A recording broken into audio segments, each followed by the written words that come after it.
नमस्कार दोस्तों, स्वागत है आपका एक बार फिर से हमारे YouTube चैनल रोजगार अड्डा पॉइंट वन में। ये वीडियो उन बच्चों के लिए है जो भविष्य में शिक्षक बनना चाहते हैं। उनके लिए कुछ इन्फॉर्मेशन मैं ऐसी दूंगा जो कि बाद में पता चलने पे केवल पछतावा होता है और कुछ नहीं।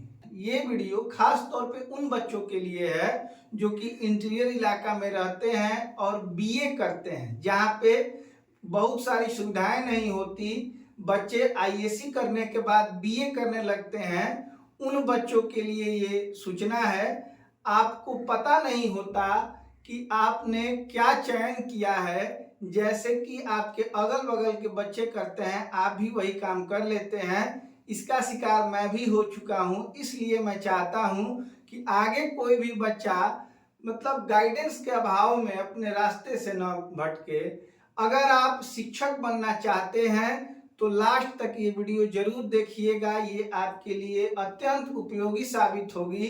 अगर ये बातें आपको जानकारी नहीं होंगी तो आप 2 साल या 3 साल बाद पछतावा करेंगे कि मैंने वो वीडियो क्यों नहीं देखा था। देखिए, आमतौर पे लोगों के जेहन में ये बात बैठ चुकी है कि बीएड कर लेने से या बीटीसी कर लेने से, डीएलएड कर लेने से, बीएलएड कर लेने से आप शिक्षक हो सकते हैं। तो भाई साहब, ये भ्रम आप अपने दिमाग से निकाल दीजिए, क्योंकि बीएड करने के बाद या बीटीसी, डीएलएड या कोई भी ट्रेनिंग करने के बाद बहुत सारे कल और पेच होते हैं जो कि आपके सामने भविष्य में मिलते हैं। ठीक है, सबसे पहले मैं बात करूंगा कि ग्रेजुएशन करते समय आपका सब्जेक्ट कॉम्बिनेशन क्या होना चाहिए, क्योंकि शिक्षक बनने में ग्रेजुएशन में लिए गए विषयों की अहम भूमिका होती है।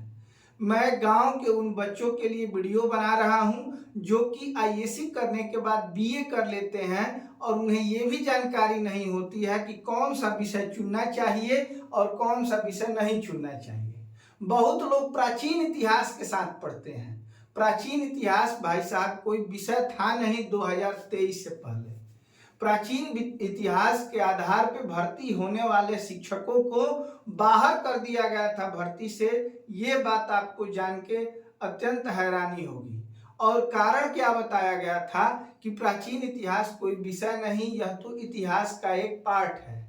आप लोगों ने इतिहास अगर पढ़ा होगा तो उसमें प्राचीन इतिहास, मध्यकालीन इतिहास, आधुनिक इतिहास और एक अलग से विश्व इतिहास आपने पढ़ा होगा।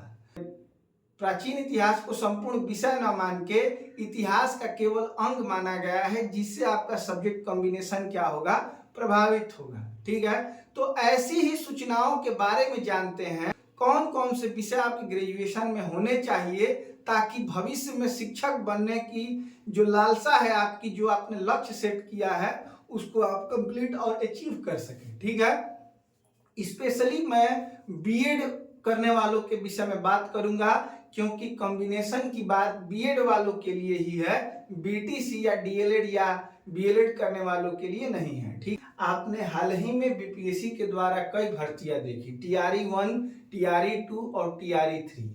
इसी के नोटिफिकेशन के आधार पर मैं आपको ये समझाऊंगा कि आपका ग्रेजुएशन में कौन सा सब्जेक्ट होना चाहिए ताकि आपका कॉम्बिनेशन बन सके। चलिए देखते हैं मित्रों। क्लास 6 से 8 के लिए, वर्ग 6 से 8 के भाषा के विद्यालय अध्यापक के लिए, भाषा के विद्यालय अध्यापक के लिए स्नातक स्तर पे मतलब ग्रेजुएशन में प्रतिष्ठा मतलब ऑनर्स के रूप में या सब्सिडरी विषय के रूप में संबंधित भाषा विषय पठित हो, यथा संस्कृत भाषा के शिक्षक, संस्कृत में स्नातक और शास्त्री की उपाधि, उर्दू शिक्षक के लिए आलिम की उपाधि अथवा उर्दू में स्नातक। वैसे ही हिंदी भाषा के शिक्षक बनने के लिए हिंदी में स्नातक होना चाहिए। और यहाँ पे प्रतिष्ठा या अनुषांगिक लिखा गया है, मतलब ऑनर्स या सब्सिडरी लिखा गया है। इसका मतलब ये है मित्रों कि 2 साल भी अगर आपने पढ़ा है, सब्सिडरी विषय को 2 ही साल पढ़ते हैं, तो 2 साल भी अगर आपने किसी भाषा को पढ़ा है तो आप निश्चित रूप से 6 से 8 के परीक्षा में सम्मिलित होने के लिए वैध हैं। ठीक है, 3 साल या 2 साल, मतलब अगर आप ग्रेजुएशन में 3 साल भी किसी भाषा के विषय को पढ़े हैं या केवल 2 साल पढ़े हैं तो भी आप वैध हैं। ये पहली बार ऐसा नोटिफिकेशन में बिहार में शामिल किया गया है। अगर यूपी के नोटिफिकेशन की मैं बात करूं जो जूनियर एडेड का आया था, उसमें ये 3 साल पढ़ना अनिवार्य बनाया गया था, ये भी आप ध्यान रखिएगा। टीआरई 2 और टीआरई 3 में केवल 2 साल भी अगर आप पढ़े हैं किसी भाषा के विषय को तो आप उसके शिक्षक बनने के लिए वैध हैं, ठीक है। चलिए आगे चलते हैं और देखते हैं सामाजिक विज्ञान विषय के लिए, इसी पे आपको फोकस करना है। मैं इसी के लिए ये वीडियो बना रहा हूँ ताकि बहुत से बच्चे ग्रेजुएशन में कौन सा विषय लेना है ये समझ नहीं पाते हैं। यहाँ देख के अगर जिनके ध्यान में ये हो कि आगे मुझे शिक्षक बनना है या किसी ने ऐसा लक्ष्य सेट किया है कि मैं आगे चल के बीएड करूंगा, या कोई लड़की ऐसी है जो कि ये चाहती है कि आगे मैं विद्यालय में शिक्षिका बनूंगी, उसके लिए ये वीडियो बहुत ही महत्वपूर्ण है। सामाजिक विज्ञान विषय के विद्यालय अध्यापक के लिए स्नातक स्तर पे देखिए इतिहास पढ़ना है। देखिए जब आपको विषय चुनने का मौका मिले तो आप प्राचीन इतिहास न चुन के इतिहास चुनिएगा, क्योंकि ये कोर्ट का मामला है कि प्राचीन इतिहास को माना जाए या न माना जाए, ठीक है। आगे मैं उसके बारे में ही बताऊंगा। इतिहास, भूगोल, राजनीति शास्त्र, दर्शन शास्त्र, अर्थशास्त्र, वाणिज्य, मनोविज्ञान, समाज शास्त्र, गृह विज्ञान में से कोई 2 विषय स्नातक स्तर पर पठित हो। अब यहाँ पे कुछ विषय बढ़ाए गए हैं। यूपी में इनमें से 4 ही विषय दिए गए थे यूपी के नोटिफिकेशन में। मुख्य विषय क्या होने चाहिए, देखिए यहाँ पे शिक्षा शास्त्र जो कि बच्चे अक्सर बीए में ले लेते हैं, उसको इसमें कहीं जगह नहीं दिया गया है, तो ये आप ध्यान रखेंगे। एक सैन्य विज्ञान है, उसको भी यहाँ पे कहीं जगह नहीं मिला है, जो बच्चे अक्सर बीए में ये ले लेते हैं विषय प्रैक्टिकल होने के नाते से, कि प्रैक्टिकल में कुछ नंबर मिल जाते हैं कॉलेज से। इसलिए आपको कौन से विषय लेने हैं, अगर आप शिक्षक बनना चाहते हैं तो आपको इतिहास, भूगोल, राजनीति शास्त्र, फिर अर्थशास्त्र, ये 4 विषय, एक और आप ले, हाँ ये 4 विषय आप ले सकते हैं। 4 विषयों में से ही किन्हीं विषयों को चूज करें, ठीक है। क्योंकि किसी भी स्टेट में अगर परीक्षा होती है तो उसमें इतिहास, भूगोल, राजनीति और अर्थशास्त्र को वैधता जरूर मिलती है, ठीक है।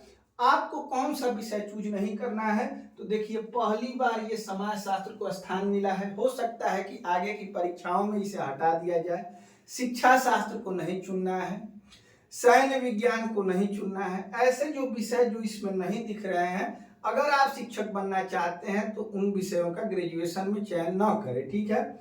अब 6 से 8 के गणित और विज्ञान विषय के लिए स्नातक स्तर पर गणित, सांख्यिकी, भौतिकी, रसायन, जीव विज्ञान में वनस्पति विज्ञान अथवा जंतु विज्ञान में से कोई 2 विषय अगर आप पढ़े हैं तो 6 से 8 की परीक्षा में शामिल होने के लिए आप उपयुक्त माने जाएंगे, ठीक है। ये बीएड होने के बाद की बात कह रहा हूं मैं, जिसमें विषयों का चयन महत्वपूर्ण होता है। अब आइए देखते हैं क्लास 9 और 10 के शिक्षक बनने के लिए किन विषयों को चयन करना है। सबसे पहले मैं सामाजिक विज्ञान के विषयों की बात करूं तो स्नातक स्तर पे सहायक विषय या प्रतिष्ठा विषय के, सहायक या प्रतिष्ठा विषय मतलब सब्सिडरी हो या ऑनर्स हो के अंतर्गत इतिहास, भूगोल, अर्थशास्त्र, राजनीति शास्त्र, देखिए यहाँ पे 4 ही विषय दिए गए हैं, जो कि मैंने 6 से 8 में भी आपको चूज करने के लिए बताया था।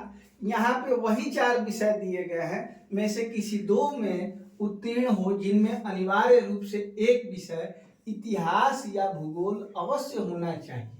मतलब आपको अगर शिक्षक बनना है, अगर आपने बीए किया है या बीए कर रहे हैं तो आप ये ध्यान रखेंगे कि इतिहास या भूगोल आपका विषय होना चाहिए। ध्यान एक बार फिर से आपको दिला दूं, प्राचीन इतिहास से थोड़ा दूरी बनाइएगा, इतिहास विषय आपको पढ़ना है, ठीक है। शिक्षा विभाग के अधिसूचना संख्या 1154 दिनांक, देखिए इस तारीख को एक आदेश आया है के आलोक में सामाजिक विज्ञान के अंतर्गत इतिहास विषय के समकक्ष प्राचीन इतिहास माना जाएगा। अब यहाँ बात प्राचीन इतिहास की हुई है और इसको भी इतिहास के समक्ष ही माना जा रहा है। ये व्यवस्था पहले नहीं थी, अभी अभी कोर्ट में जाके लोगों ने आदेश लाया है 21/6/2023 को कि जो हमने प्राचीन इतिहास पढ़ा है सब्जेक्ट कॉम्बिनेशन के लिए उसको भी इतिहास का ही दर्जा दिया जाए, तो कोर्ट के आदेश के अनुसार इसको इतिहास का दर्जा दिया गया है। इन छोटी छोटी बातों के लिए आपको कोर्ट जाना पड़ेगा तो कितनी मुश्किलें होंगी।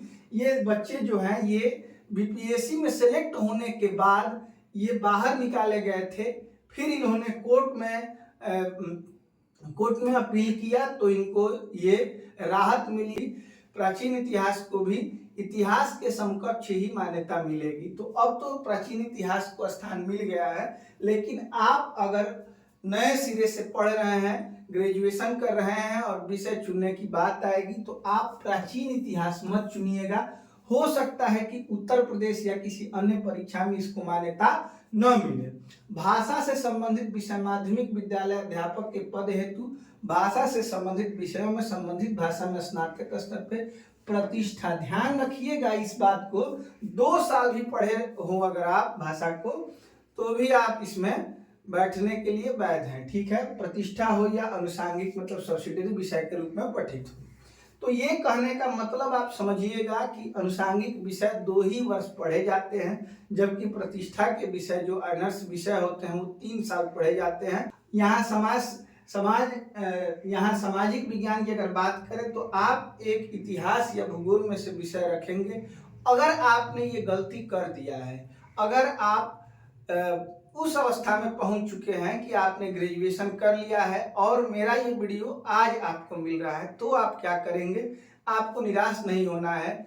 एक राजर्षि टंडन यूनिवर्सिटी है जो एकल विषय से ग्रेजुएशन कराती है, आप उसको प्रेफर करेंगे। उसके माध्यम से आप जिस विषय से आपका कॉम्बिनेशन बनने से चूक रहा हो, आप उस विषय से ग्रेजुएशन कर सकते हैं पीछे से। हालांकि इस सूचना को आप अन्य लोगों में भी पहुंचाइए ताकि किसी और से ये चूक ना हो सके, ठीक है। मिलते हैं आपसे अगले वीडियो में ऐसे ही इंफॉर्मेटिव वीडियो के साथ। नमस्कार, आपका दिन शुभ हो।